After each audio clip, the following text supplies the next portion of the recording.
अस्सलाम वालेकुम दोस्तों, this is Safi with you. दोस्तों, जिस तरीके से हम देखते हैं कि कुछ लोगों में फिजिकल स्ट्रेंथ ज़्यादा होती है और कुछ लोगों में कम होती है, बिल्कुल इसी तरीके से मेंटल स्ट्रेंथ भी कुछ लोगों में हम समझते हैं कि कम है और कुछ लोगों में ज़्यादा है। देखिए, हमेशा याद रखें, मेंटल स्ट्रेंथ जो है वो डिपेंड करती है तीन चीज़ों के ऊपर। मेनली आप कौन सी एक्सरसाइजेस करते हैं, दूसरा आपकी चॉइसेस क्या हैं ज़िंदगी में, और तीसरा आपकी लिविंग कैसी है। ये बड़ी इंपॉर्टेंट चीज़ें हैं।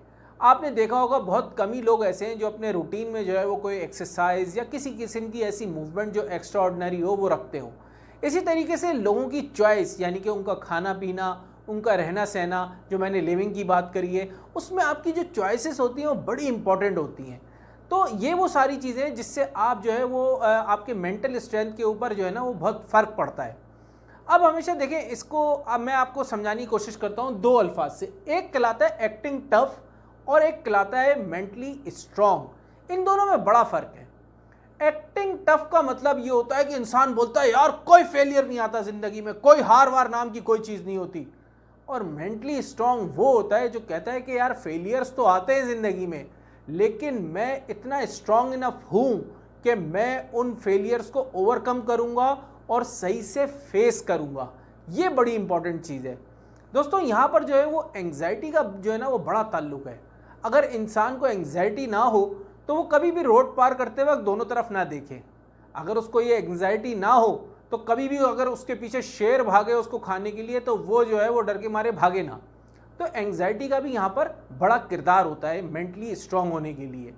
अब देखें, यहाँ पे आप कुछ चीज़ों को समझना बड़ा ज़रूरी है। इससे पहले कि मैं टिप्स के ऊपर जाऊँ, देखिए, हमेशा ट्रेन योर ब्रेन, ये एक ऐसी चीज़ है जो आपको आगे आने वाले तमाम टिप्स के लिए यूज़ करनी पड़ेगी।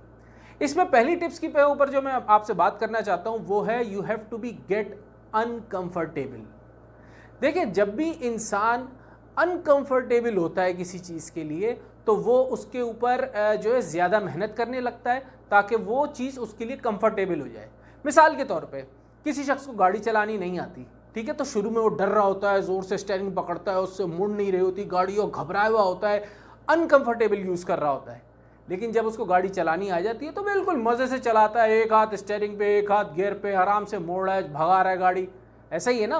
तो इसी तरीके से आपने सबसे पहले अपनी ज़िंदगी में वो छोटी छोटी चीज़ें ढूंढनी है जिसमें आप अनकंफर्टेबल फील करते हैं।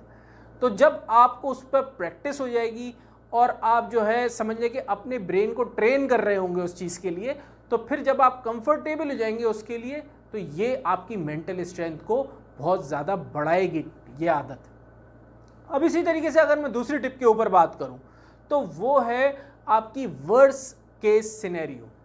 देखिए, लाइफ में हम सबके साथ जो है वो हर वक्त ही कुछ ना कुछ केस होते रहते हैं, तो या कोई ना कोई मामलात होते रहते हैं। आप हर उस मामले में जो वर्स्ट केस सिनेरियो वो सोचें। यानी कि मिसाल के तौर पे अगर आप गाड़ी की बात कर लें, ठीक है ना, अगर आपने ये सोचा कि यार मैं गाड़ी नहीं चला रहा सालों तक, आपने सोचा कि यार अगर मिसाल के तौर पे मैं सिर्फ हल्के हल्के आगे पीछे गाड़ी कर रहा हूँ और उसमें कहीं हल्की फुल्की टच भी हो गई कहीं से या थोड़ी सी टकरा गई हल्के हल्के आगे पीछे करने में, तो क्या होगा? वर्स्ट केस सिनेरियो क्या है कि एक छोटा सा डेंट पड़ जाएगा या खराश पड़ जाएगी। तो उसके लिए अपने आप को जब आप तैयार करेंगे, उसको कहते हैं ट्रेन योर ब्रेन भी, और उस सिनेरियो पे जब आप खुद को तैयार कर लेंगे तो आपके लिए जो सिनेरियो उससे पहले के हैं वो बड़े आसान हो जाएंगे। तो आपने हमेशा वर्स्ट केस सिनेरियो के ऊपर काम करना है, यानी कि उसके लिए आपने बनाना है नोट बनाने के यार उस सूरत में मैं क्या करूँगा, उस सूरत में उस सिचुएशन को मैं कैसे हैंडल करूँगा। देखिए, अब हमारे ज़िंदगी में फिज़िकल डेंजर तो इतने ज़्यादा नहीं होते ना, लेकिन जो है वो हमारे सोशल रिस्क हो सकते हैं, फाइनेंशियल रिस्क हो सकते हैं। यानी कि मिसाल के तौर पे कोई शख्स है, उसको जो है वो स्पीकिंग करने से जो है वो उसको डर लगता है। अब वर्स्ट केस सिनेरियो क्या हो सकता है? वो जब स्पीकिंग करेगा वो भूल जाएगा अपनी चीज़ें, ठीक है, लोग जो है वो शायद तालियां ना बजाएं, शायद लोग कुछ मजाक उड़ा दें। तो ये वर्स्ट केस सिनेरियो जब वो अपनी जहन में रखेगा तो उसको लेकर फिर वो उसकी प्रैक्टिस करेगा। और गेट अनकंफर्टेबल जो मैंने पहले बताया उसमें क्या है कि वो लोगों से मिलना शुरू करेगा। यानी कि अगर वो मिलने की आदत नहीं है, लोगों से मिलना जुलना शुरू करेगा, स्टेज पे जाना शुरू करेगा और नेटवर्किंग अपनी जो है वो बढ़ाएगा। तो उससे क्या है कि वो गेट अनकंफर्टेबल से कंफर्टेबल की तरफ जाएगा और वर्स्ट केस सिनेरियो उसके जहन में होगा जिसके लिए वो खुद को तैयार करेगा। अब इसमें जो सबसे आखिरी टिप है वो है रूम फॉर इम्प्रूवमेंट। देखिए याद रखें, हमेशा इंसान की ज़िंदगी में इम्प्रूवमेंट के लिए हमेशा एक रूम होता है। कभी ये मत सोचें कि अब मैं इम्प्रूव नहीं कर सकता या मैं सीख नहीं सकता।